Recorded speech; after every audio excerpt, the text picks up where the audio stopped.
TV. Guess what, baby? We are in the building. And I'm about to give y'all another edition of the top 5.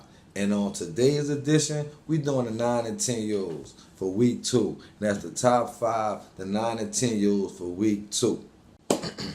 Before I get into that, I don't have no honorable mention teams. But I do want to kind of talk to all the coaches in the 9 and 10 year old division, because 9 and 10s are broken down a little bit different than any other age group in NOR right now.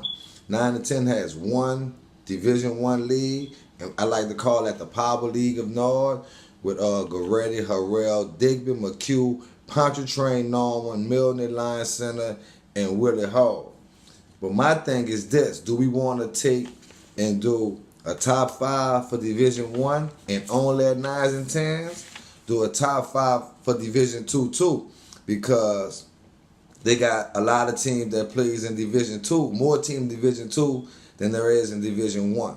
So all y'all 9 and 10 year old coaches that coach either Division 1 or Division 2, hit up in the comments so I can know where do I move forward with the top 5 as it pertains to the 9 and 10 year old division, with the Power League over there and the deep Division 2 league, because McDonald Park playing Division 2 league, bro. So y'all hit me up and let me know what y'all want to do with the whole leagues and the whole top 5 when it comes to breaking it down in the 9 and 10 year old division. But with that being said, let's dive right into the top 5. Let's dive right in. The number 5 team in the top 5, they was there last week, the Pontchartrain Patriots. They couldn't move in the top 5 just because they didn't play this week. They had the bye week. But coming up, they got a really big game against the Willie Hall Panthers, another top 5 team. And so this game against Willie Hall, we're going to see what Chucky and his crew going to stand in the grand scheme of things in this 9 and 10 year old division. But for right now, they keep their spot at number 5. But they got a big game coming up against Willie Hall. And number 14 in our top 5 power rankings, making an entry, the Goretti Saints. And before I get into Goretti Saints, I want to send a special shout out to my boy Raekwon Williams for being the Popeyes Player of the Week for week 1.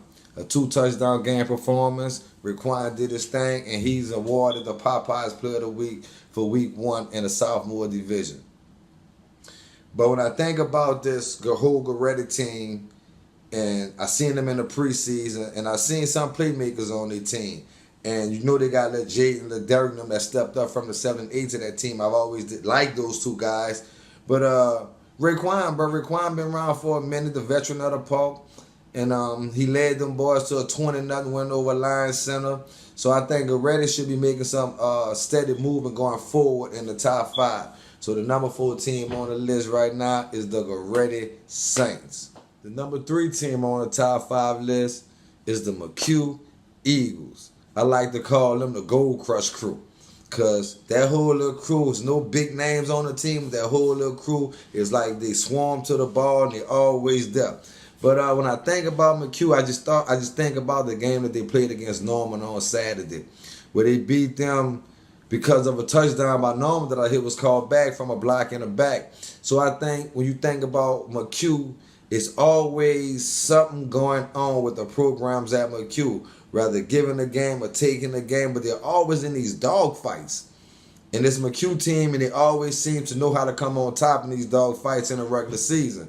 So when I think about McHugh, and I think about the win they have over Norman, that let me know that moving forward, they know how to play in close games. You know what I mean? They finally got a call to go their way. So to see what Coach Jonathan and Coach Marr gonna have prepped up going to next week. Who they got next week? McHugh don't have a game this week. So this is McHugh off week. So Coach Jonathan and Coach Marr get an extra week to go in the lab and see what they can come up with moving forward since they got the bye week. But the number 3 team on our top 5 list is the McHugh Eagles. Let's just move along to the number 2 team, and y'all know. And before I say the name of the Willie Hall Panthers, I got to meet that kid Keith with the dreads and everything. I got to meet Keith, and I like the guy. I really like the guy. And I ain't even talking about on the football field because I think every coach out there in the city knows what that kid can do on the football field. But I remember this whole group of kids from Willie Hall with Key and Dojo. And it was like a group of these dudes. I used to call them the nickname gang. If you remember that, they call this group here the nickname gang. And now they all grown up at 9 and 10 years olds. And I'm waiting to see how well, when they play Pontchartrain, what's Key gonna do? Is they gonna open it up? Is Johnny gonna open it up and spread them out and throw the ball? So that's my whole thing with this Willie Hall team at number 2. I want to see them throw the ball. I want to see Key get his numbers up. I'm a stats guy. You know what I mean? I want to see all this stuff. So the number 2 team that we have at 9 and 10 is the Willie Hall Panthers.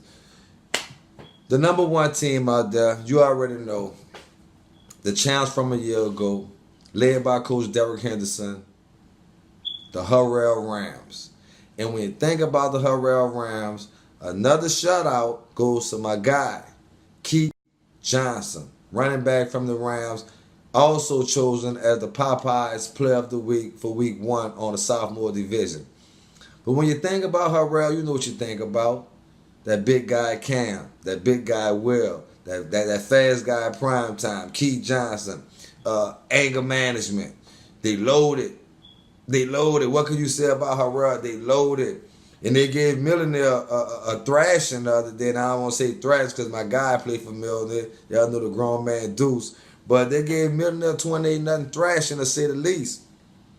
So when I think about this Hurrell team, the only thing I can honestly say to myself is who's going to compete with them? Who's going to give them a game? Because if you remember my bold predictions, I said that Hurrell dominates at 9-10.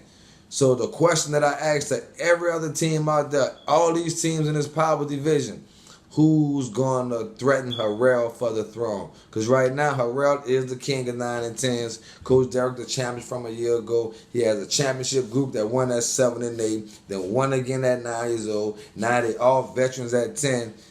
Who's going to stop Hurrell? 1008 TVU Sports, man, we're in the building, man. The top 5. And check me out. Holla back. Yeah.